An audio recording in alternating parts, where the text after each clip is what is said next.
네, 앞서 글로벌 증시에 이어서 우리 시장에 대한 언급 간단히 또 들어보셨는데요. 이번에는 코스닥 시장만을 집중적으로 확인을 해보겠습니다.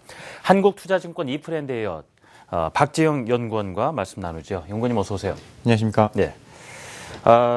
이 코스닥 지수가요. 글쎄요. 좀 어제 봐서는 좀 안정된 모습을 보이나 싶긴 한데 그래도 어제 그 렌터카 업종이라 그럴까요? 그러니까 어떤 이슈 악재들이 나오면은 그 낙폭이 사실 뭐 어마어마하게 떠지는 상황이어서 심리가 상당히 불안한 상황입니다.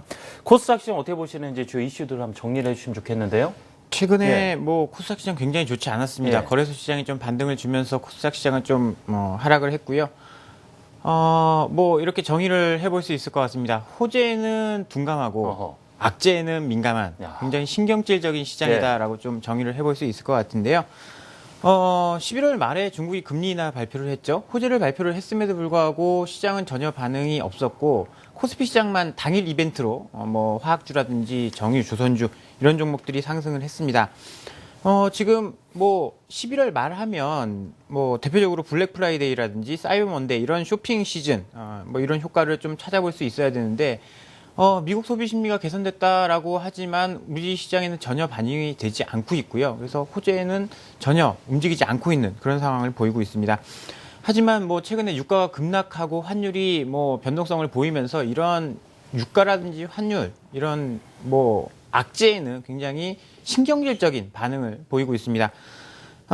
지금 중국 금리 인하로 정유주들이 반짝 반등을 했었는데 정유, 화학, 뭐 조선 이런 종목들이 반짝 반등을 했었는데 최근 뭐 유가가 뭐 급락을 하면서 이러한 상승분을 모두 반납을 하는 그러니까 상승보다는 하락이 더 강한 그런 뭐 약세 시장이 계속 좀 되고 있다라고 좀 말씀을 드려보겠고요. 예. 그러한 이유에는 일단은 실적에 대한 이야기를 안 할 수가 없을 것 같습니다. 실적이 뭐 좋지 않다 보니까 미국 같은 경우에는 3분기 실적 어닝 서프라이즈 기업이 75% 정도 된다라고 이야기를 그러니까 실적이 좋아진 기업이 훨씬 많은 미국 시장인데 우리 시장은 좀 반대입니다. 실적이 좀 좋지 않은 그런 상황이고요.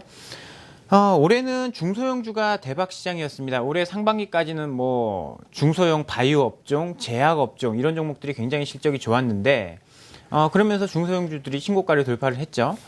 하지만 11월 달부터는 이런 상황이 역전이 됐습니다. 대형주가 좀 더 실적이 좀 더 수익률이 좋게 나왔는데요. 네.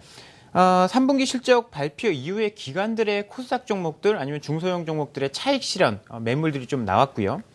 반면에 대형주에서는 삼성 SDS 상장 뭐 이런 이벤트들 그리고 경기 민감주들 철강, 화학, 조선, 시클리컬 업체들이 반등을 주면서 대형주의 상승을 좀 보였는데요.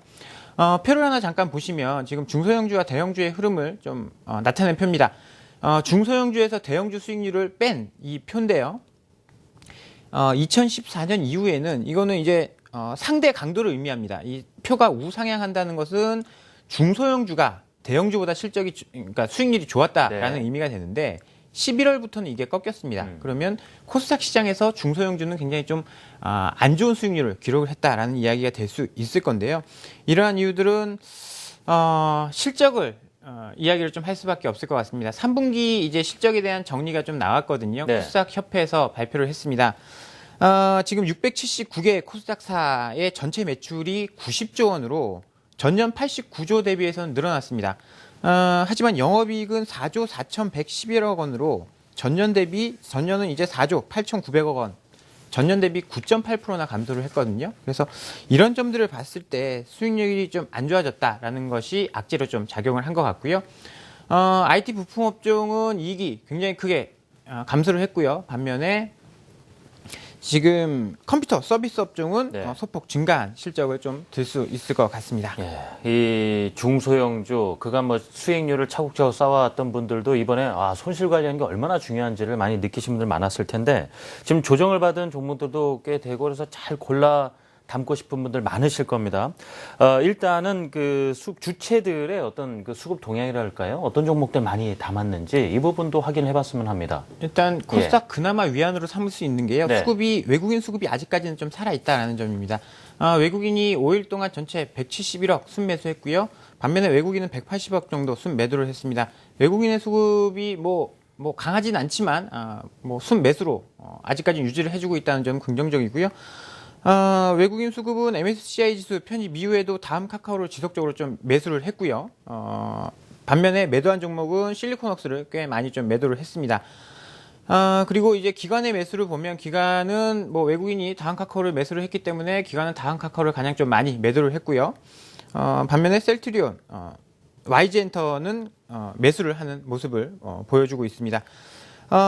뭐 이렇게 수급과 앞서 말씀드린 이슈 뭐 정리를 해서 전략을 좀 말씀을 드린다고 하면요. 예. 지금 시장은 호재에는 둔감하고 악재에는 민감한 시장이기 때문에 손실을 피하는 것이 가장 중요한 전략이 될 수 있을 것 같습니다. 그래서 주식시장에서 뭐 현금도 종목이다라고 이야기를 많이 하거든요. 예. 그렇다고 본다면 하나의 현금이라는 종목을 좀 보유하는 전략도 유효할 것 같고요. 11월 대형주들 흐름을 봤을 때 10월 달에 이제 대형주 실적이 나오고 저점을 찍은 종목들이 굉장히 많습니다. 예를 들어서 이제 현대중공업 같은 경우에는 10월 달에 굉장히 안 좋은 실적, 10월 30일 날 실적을 발표를 하고 11월 달만 해도 거의 뭐 20, 30% 이상 급등을 하는 모습을 보여줬거든요. 그래서 이러한 흐름이 11월 안 좋은 코스닥 시장에도 12월 달엔 조금 반등의 기미를 줄 수도 있을 것 같다라는 말씀을 좀 드려볼 수 있겠고요. 예.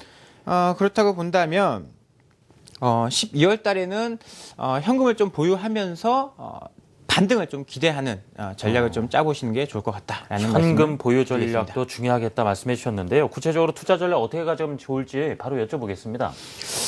네, 일단 투자 전략은 현금을 좀 보유를 하시라고 방금 좀 말씀을 네. 드렸고요. 11월에 대형주 흐름을 좀 예상을 해볼 수 있을 것 같습니다. 3분기 실적 발표 후에 저점 형성하는 종목들 좀 관심 있게 볼 필요가 있겠다라는 말씀 드려보겠습니다. 자, 코스닥 내에서 관심 가져볼 만한 그렇다면 종목이라 그럴까요? 어디에 요새는 주목을 하고 계십니까? 유가가 오늘 또 급락을 했더라고요. 유가 관련해서 항공주들이 굉장히 강세를 보입니다. 오늘 준비한 종목은 예림당이라는 종목인데요. 티웨이 홀딩스라는 회사를 2013년도에 인수를 하면서 원래는 책을 팔던 회사였는데 항공에 대한 실적이 굉장히 많이 반영이 되게 됐습니다. 그래서 티웨이 홀딩스가 어제 그제 이틀 연속 상한가를 갔습니다. 이제 그러한 점들을 좀 반영을 해봤을 때 예. 자회사 티웨이 홀딩스의 실적 개선 그리고 도서 전까지를 하면서 도서 사업부도 실적이 안정적으로 계속 나올 것으로 기대를 하고요. 저가항공사 대비 저평가 매력이 있는 내림당을 오늘 좀 말씀을 드려보도록 하겠습니다. 유가라고 인해서 상대적 반사이익 얻는 것이 이제 항공주였는데 또 이 티웨이 항공사를 보유하고 있는 이제 자회사를 가지고 있는 예림당을 또 도서사업부 역시도 실적이 안정적이기 때문에 좀 주목하고 있다 말씀해 주셨군요. 한국투자증권 이프랜드예요. 박재영 연구원이었습니다. 연구원님 감사합니다. 감사합니다.